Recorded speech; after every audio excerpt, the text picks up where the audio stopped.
Hi, my name is Aiden McCollick. I'm a senior at Orange High School, and I wrote an article on House Bill 187 titled it, How House Bill 187 Will Affect Social Studies Classes Through a Student's Lens. There are only a few classes in my high school career that I can say I've extremely enjoyed. One of these classes being African American Studies, which I took last semester. Initially, I chose this class to learn more about different cultures. I've always wanted to do this, as I believe that it would allow me to gain better empathy with people of different backgrounds. As soon as I stepped into the class, I noticed that this was the most diverse class that I've ever had in my high school career. As the semester progressed, I could tell that everyone felt comfortable with being themselves in this classroom space.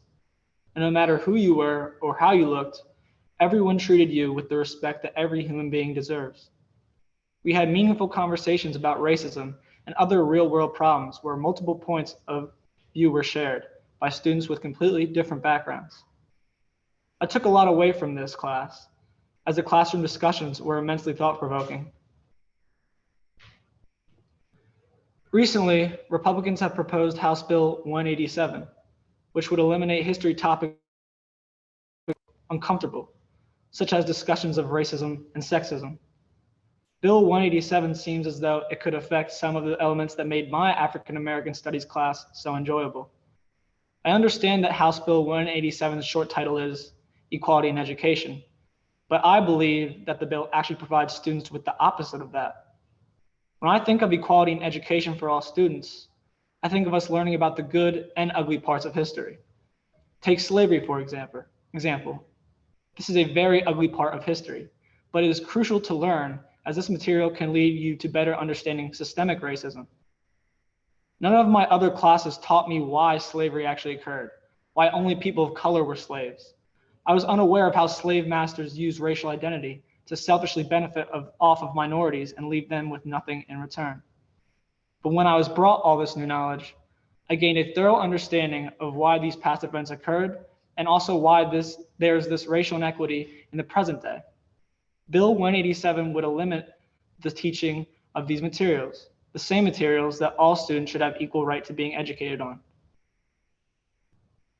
Many Republican politicians say that this classroom material makes students feel uncomfortable, especially white students, as they could feel guilty about these past events.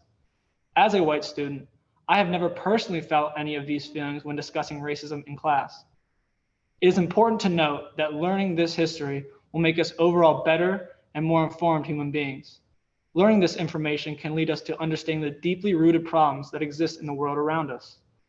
These key takeaways outweigh the feelings of initial discomfort that one may feel when they start learning about this salient history.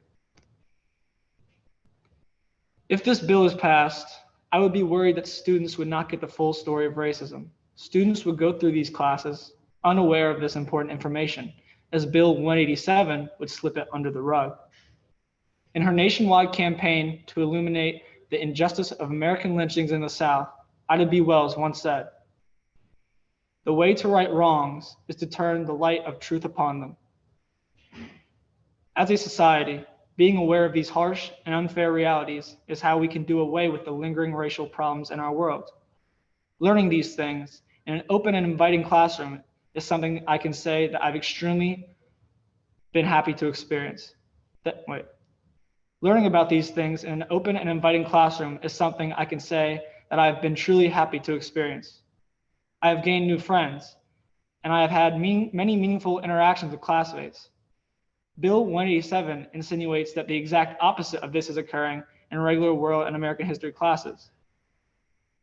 This would make teachings of this material illegal in classes that aren't considered cultural studies. For me, African American Studies not only taught us important current and past events, but it was a space where students could be one, a place where differences could be celebrated, and where love for oneself could be shared. My class was a community in its truest sense. Bill 187 would set walls between students, mow over important teachings by planning these new rules, destroying the blossoming classroom landscape that I was so lucky to be a part of.